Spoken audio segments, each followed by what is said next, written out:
আসসালামু আলাইকুম।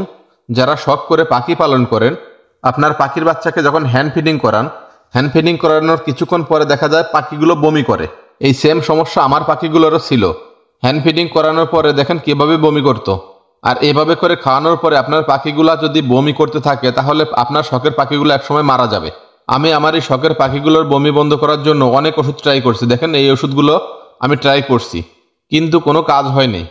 এরপরে আমি একজন অভিজ্ঞ ডাক্তারের পরামর্শ নিয়ে আমার এই শখের পাখিগুলোর জন্য এই ওষুধগুলো নিয়ে আসছি। দেখেন এই যে মোটিগার্ড, এই মোটিগার্ড যে কোনো ফার্মেসিতে আপনি পেয়ে যাবেন। এই মোটিগার্ড ওষুধটা পাখির হ্যান্ড ফিডিং করানোর 10 থেকে 15 মিনিট আগে 4 থেকে 5 ফুটা খাওয়াবেন। এরপরে দেখেন এই যে আরেকটা ওষুধ আছে ফ্লাকোল। এই ফ্লাকোল ওষুধটাও আপনি যে কোনো ফার্মেসিতে পেয়ে যাবেন। এই ওষুধটাও আপনার পাখির হ্যান্ড ফিডিং করানোর 10 থেকে 15 মিনিট আগে 4 থেকে 5 ফুটা খাওয়াই দিবেন। এরপরে পাখির হ্যান্ড ফিডিং করাবেন, দেখবেন একদম বিদ্যুৎ গতিতে কাজ হবে। আপনার পাখি আর কখনোই বমি করবে না। খুবই কার্যকারী একটা ওষুধ। আমি অনেক ওষুধ ট্রাই করার পরেও কোনো ওষুধে কাজ হয়নি, কিন্তু এই ওষুধটা আমার একদম কারেন্টের মতো কাজ হয়েছে। এই ওষুধ দুইটা আপনি আপনার পাখিকে 1 সপ্তাহ খাওয়াবেন, তাহলে দেখবেন আপনার পাখি আর বমি করবে না। আপনার পাখির স্বাস্থ্য ভালো হবে এবং পাখি সুস্থ হয়ে যাবে। আপনার শখের পাখিগুলো আর বমি করবে না, 100% সমাধান হয়ে যাবে।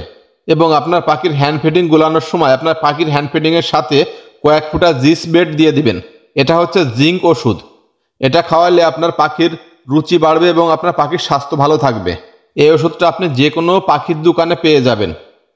এই 3টা ওষুধ যদি আপনি সঠিকভাবে খাওয়াইতে পারেন আপনার পাখিকে, তাহলে আপনার পাখিটা স্বাস্থ্য ভালো হবে এবং আপনার পাখি আর কখনো বমি করবে না।